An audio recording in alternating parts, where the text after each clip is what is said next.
তো এ ধরনের মেতে আমরা প্রথমেই এমন একটি সংখ্যা এখানে বসাবো, যেই সংখ্যা বসালে এই সম্পূর্ণটা 0 আসবে। এখন কোন সংখ্যাটা বসাবো, এই প্রশ্নটা অনেকের মনেই থেকে যায়।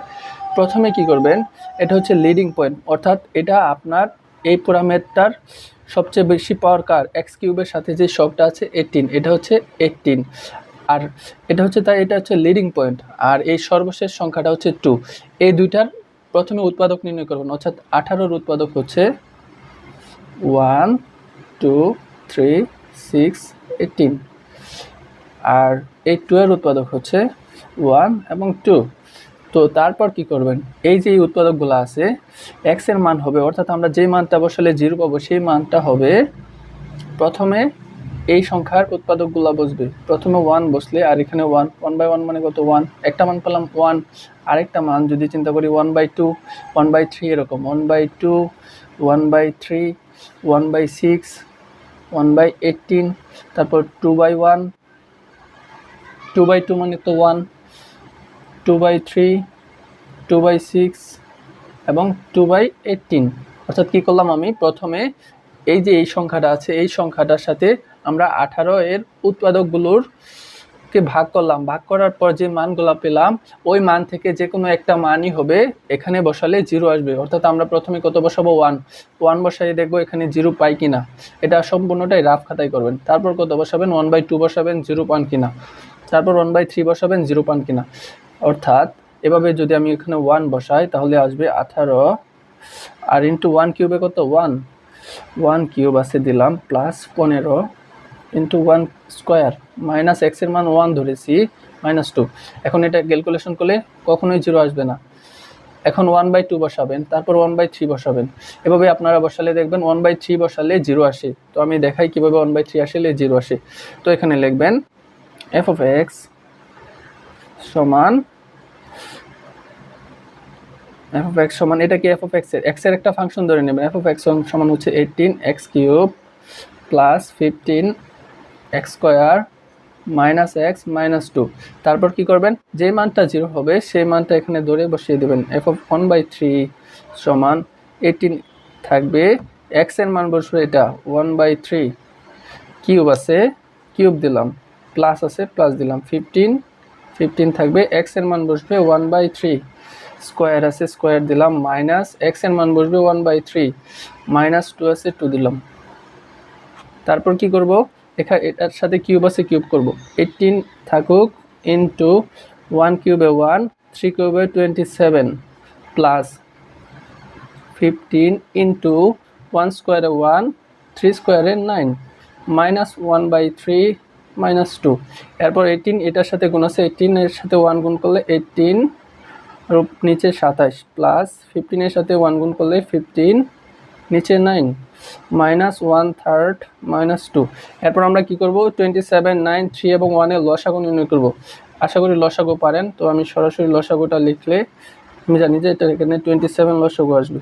লসাগু 27কে 27 দ্বারা ভাগ, তারপর এই নিয়মটা হয়তো আপনারা জানেন, লসাগু ভাগ হর, এটাকে এটা দ্বারা ভাগ করলে 1 এর সাথে উপরেরটা গুণ করলে উপরেরটাই, প্লাস আছে প্লাস দিলাম, 27কে 9 দ্বারা ভাগ করলে 3 এর সাথে 15 গুণ, 3 15 45, মাইনাস আছে মাইনাস, 27কে 3 দ্বারা ভাগ করলে 9 এর সাথে 1 গুণ করলে 9কে 9, মাইনাস 27কে সরাসরি 2 দ্বারা গুণ করতে হবে, 27 দোকানে 54।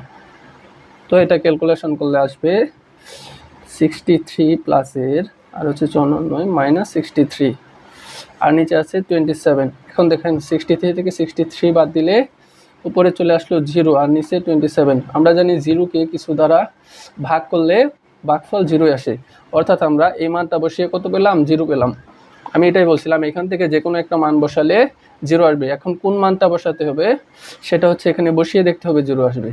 আর এটার হিসাবটা কি, প্রথমে আমরা 18 এর উৎপাদক করলাম, তারপর এই শেষের সংখ্যাটার উৎপাদক করলাম, তারপর শেষের সংখ্যা ভাগ শেষের সংখ্যার উৎপাদক ভাগ উপরের এই সংখ্যাগুলোর উৎপাদক, 1 দ্বারা ভাগ করলে 1, অর্থাৎ 1 বসিয়ে দেখলাম এখানে 0 আসে নাই। তারপর আবার 1কে 2 দ্বারা ভাগ করলে মানে 1/2, এখন 1/2 বসিয়ে দেখবো এখানে 0 আসে কিনা।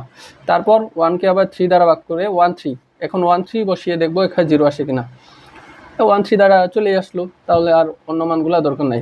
যদি এই পজিটিভ মানগুলো দিয়ে না আসতো তাহলে আমরা তারপর নেগেটিভ মানগুলো দিয়ে দেখতাম। এটাই হচ্ছে মেইন নিয়ম।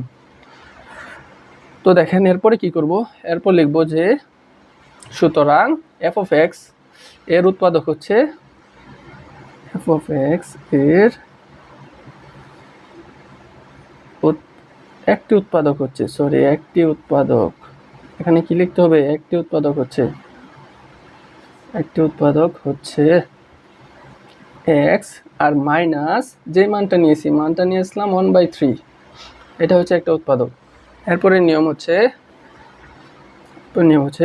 এই যে দাগটা আছে এটা লিখতে হবে আবার 18x³ plus 15x² minus x minus 2। তারপর কি করতে হবে, একটা লাইন আমাদের ফাঁকা রাখতে হবে এবং পরের লাইনে এই উৎপাদকটা লিখতে হবে। কয়বার লিখবো, এখানে পাওয়ার যত বেশি আছে 3 আছে, তার এটা 3 বার লিখতে হবে। এক্স মাইনাস 1/3 একবার লিখলাম, এক্স মাইনাস 1/3 আর একবার লিখলাম, এক্স মাইনাস 1/3, এই তো 3 বার লিখলাম। লেখার পর এখন আমাদের এমন একটা সংখ্যা দ্বারা গুণ করতে হবে যেটা গুণ করলে এটা আসে। তাহলে এখানে আছে 18x³, এখানে আছে x এর সাথে যদি আমরা আরও 18x² গুণ করি, 18x² এর সাথে x গুণ করলে 18x³। তারপর দেখেন আবার এটার সাথেও তো এটা গুণ করতে হবে, 18-র সাথে 1 গুণ করলে 18কে 18কে আবার 3 দ্বারা ভাগ করলে 6 আছে, আবার মাইনাস, এই যে মাইনাস দিলাম 6 দিলাম, এবং x² আছে, x²কে x² লিখলাম। কিন্তু এখানে তো আছে 15x² প্লাসের, আমরা তো 6x² মাইনাসে লিখলাম, তাহলে আমাদের আরও কয়টা x² প্লাস করতে হবে, 21টা। এই কারণে আমরা এখানে 21 বানানোর চেষ্টা করবো, এখানে আছে শুধু x, তাহলে আমরা যদি প্লাসের 21টা x আরও দেই, 21টা x এর সাথে আরেকটা x গুণ করলে 21টা x² হবে, এই যে 21টা x²। এখন দেখেন এটা তো এটার সাথে হিসাব হবে, তাহলে এটা হচ্ছে প্লাসে মাইনাসে মাইনাস 21কে 21কে 3 দ্বারা ভাগ করলে 7, আবার x আছে, এই যে x লিখে দিলাম, যেহেতু এখানে কোনো x নাই, x-কে x। এখন তো 7x পেলাম, এখানে ছিল একটা x মাইনাসের, আমরা 7x মাইনাস করে ফেললাম, তার মানে আরও 6x প্লাস করতে হবে। এখানে শুধু x আছে, এই কারণে 6 যদি আমরা প্লাস দিই, 6 এর সাথে x গুণ করলেই 6x প্লাস আসবে। তো এটার সাথে তো এটাও ক্যালকুলেশন, 6 প্লাসে মাইনাসে মাইনাস, 6 এর সাথে 1 গুণ করলে 6কে আবার 3 দ্বারা ভাগ করলে 2। তো দেখেন এই লাইনটা এটার সাথে মিলেই গেছে।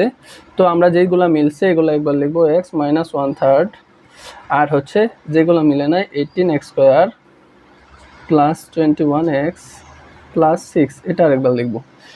এরপর কি করব, এরপর হচ্ছে দেখেন এটা আবার মিডিল টার্ম করতে হবে। মিডিল টার্ম আমরা 3.3-এ পড়েছি তো, এবং এখন মিডিল টার্মের নিয়ম কি, 18 এবং 6কে গুণ করে যত পাই সেটাকে আবার মাঝখানেটা বানাতে হবে। 18 এবং 6 গুণ করলে হবে হচ্ছে 18 গুণ 6 108, 108কে 2 দ্বারা ভাগ করলে 54, আবার 2 দ্বারা ভাগ করলে 27, আবার 3 দ্বারা ভাগ করলে 9, 3 দ্বারা ভাগ করলে 3, অর্থাৎ 3 দুগুণে 6, 6 দুগুণে 12, আর 3 3 9, 12 আর 9 হচ্ছে 21। এখানে একটা 12 পেলাম আর একটা 9 পেলাম, কীভাবে, 3 3 9, আর হচ্ছে 3 দুগুণে 6, 6 দুগুণে 12। তো এটা তো এইভাবেই থাকবে, x মাইনাস 1/3, আর এখানে পেলাম হচ্ছে 18x², মিডিল টার্মটা হয়তো আপনারা আশা করি পারেন, plus 9x plus 12x plus 6। তো এরপর এটা তো এভাবেই থাকবে, x মাইনাস 1/3, আর এটা হচ্ছে এখানে কমন যায় হচ্ছে 9x কমন নিলে থাকবে হচ্ছে, এখানে সেকেন্ড ব্র্যাকেট দিয়ে দেবেন, 9x কমন নিলে থাকবে 2x প্লাস 9x থেকে 9x কমন নিলে 1, এখানে কমন যায় হচ্ছে 6 কমন নিলে 2x প্লাস 6 থেকে 6 কমন নিলে 1। দেখেন 2x প্লাস 1 উভয় জায়গায় আছে, এই কারণে একবার লিখবো। তাহলে আমরা কি লিখবো, x মাইনাস 1/3, এটা তো ছিলই, আর ওইখানে কমন যায় 2x প্লাস 1, একবার দেখে নিই, 2x প্লাস 1, আর থাকে হচ্ছে 9x প্লাস 6, এই যে 9x প্লাস 6। এখন দেখেন এখানে 1/3 যদি আমরা লসাগু করি তাহলে 3 লসাগু, আর এখানে 3 এর সাথে x গুণ করলে 3x, 3 এখানে আছে, তাই শুধু -1 বসবে। আর এটা এভাবেই, তো যেহেতু কোনো ভগ্নাংশ নাই, 9x প্লাস 6। তো আমরা ইচ্ছা করলে এই 1/3টা, এখানে তো মনে মনে 1 আছে গুণে, তাহলে আমরা ওই 1/3টাকে আলাদাভাবে লিখতে পারি। লিখলে কি হবে, এখানে থাকবে শুধু 3x মাইনাস 1, এই তিনটাকে এখানে ভাগ আকারে নিয়ে আসলাম, আর এখানে থাকতেছে 2x প্লাস 1, আর এখানে থাকতেছে 9x প্লাস 6। এরপর দেখেন এই 1/3 যেহেতু গুণ আছে, আমরা ইচ্ছা করলে যে কোনো একটার সাথে ভাগ করতে পারি। অর্থাৎ এই ক্যালকুলেশনটা এটার সাথেও আছে, এই ক্যালকুলেশনটা হয়তো এটার সাথেও আছে, নয়তো এটার সাথেও আছে। এখন আমরা দেখব 3 দ্বারা ভাগ যায় এরকম কোনটা আছে। 3 দ্বারা এটা গেলেও এটা যায় না, তাহলে এটা নিব না। 3 দ্বারা এটাও যায় না, এটাও যায় না, এটাও নিব না।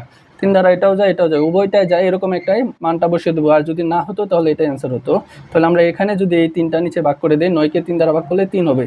তাহলে কি হবে, 3x - 1 এটা তো এভাবেই থাকবে, 2x + 1 এটাও এভাবে থাকবে। আর এই 3 দেখেন 9 দ্বারা ভাগ করলে 3x থাকে, প্লাস আছে, প্লাস দিলাম। 6কে 3 দ্বারা, আবার 6কে 3 দ্বারা ভাগ করতে হবে, অর্থাৎ এই 3 তো এটার নিচে বসবে, এটার নিচে বসবে। তাহলে 9কে 3 দ্বারা ভাগ করলে 3, 6কে 3 দ্বারা ভাগ করলে 2। এটাই হচ্ছে আপনার কাঙ্ক্ষিত আনসার। আশা করি ম্যাথটা বুঝতে পারছেন।